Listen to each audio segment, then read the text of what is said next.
Hi, welcome to Polyphonic Press. I'm Jeremy Boyd. I'm John Van Dyke. And today we're going to be talking about loudness at concerts.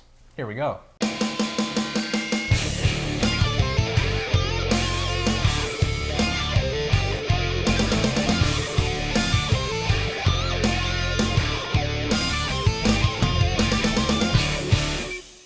So we came across this article on pitchfork.com, which was linked on Alan Cross's website, which is where we get most of our ideas for videos from. And basically what it was talking about is loudness at concerts. And we kind of wanted to address some issues that we kind of have thought about. And me going to school for audio engineering, I learned a lot about how the ear works and how different decibel levels affect the ear. So we kind of wanted to talk a little bit about it, and it's a good opportunity to do that. So the article basically suggests that either the sound engineers turn down the sound at concerts, or the people attending concerts wear earplugs. And both are pretty good ideas. I know the one show that we went to a couple years ago, Big Sugar, one of our favorite bands of all time. Don't get us wrong, we love this band, but they are, honestly, they're too loud. And they are very loud.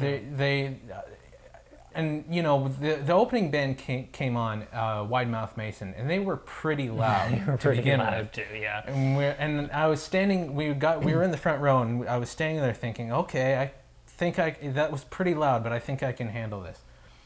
And as between the bands that were coming on, Wide Mouth Mason went backstage, and the techs came out and set up for Big Sugar. One note, the Gertie Johnson's guitar tech came out and played one note. and I thought, okay, all right, I can't handle this, but I'm here. Yeah. Let's do it. Okay, whatever.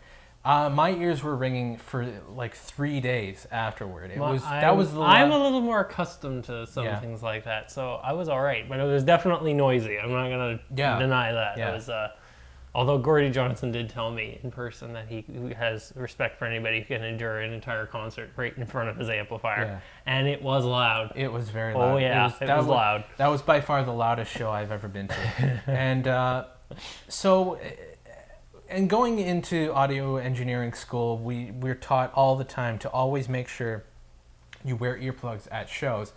I don't necessarily believe that you have to do it on every show. It really depends on the band. You know, if you're going to a huge concert in a large stadium, it's loud, but there's enough space that it absorbs it. Yeah.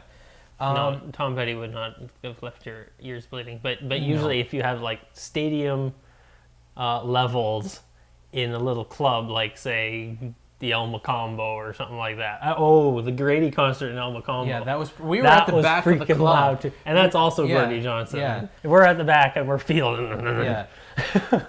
And it was great, but very loud. Yeah.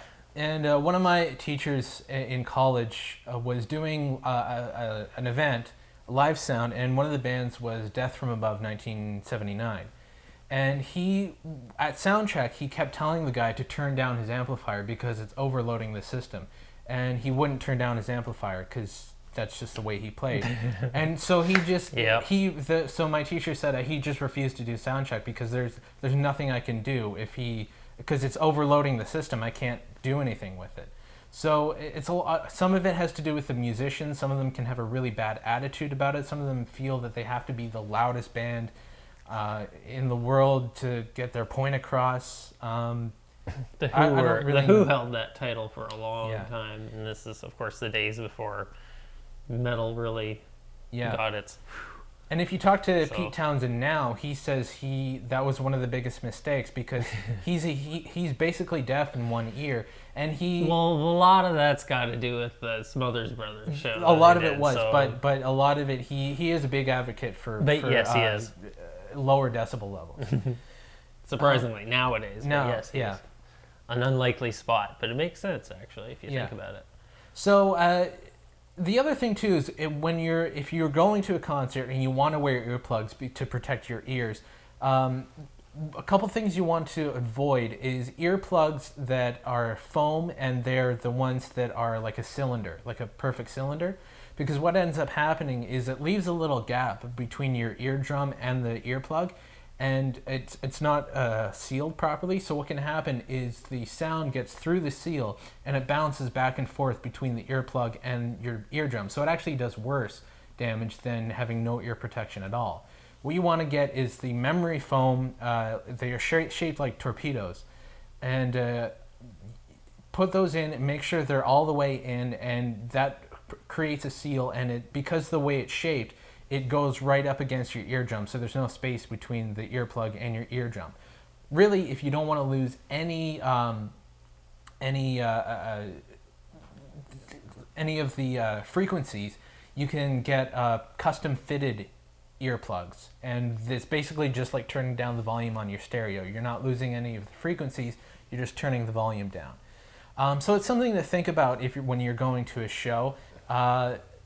You know, I don't think the culture is going to change anytime soon where bands are going to start turning down the volume. No. Some of the bands might, but a lot of them are going to continue to play at very loud decibel levels. Oh, and we have nothing really against Death from Above 1979 as a band. I actually really like them.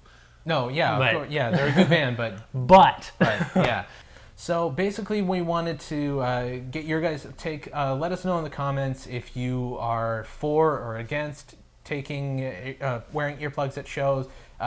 What kind of shows you think earplugs should be mandatory, maybe, or if the sound engineers should just work with the bands to turn down the volume. Let us know in the comments. You can check us out on Twitter, Facebook. Check Jon out on Twitter as well. We're gonna get him tweeting more. yeah.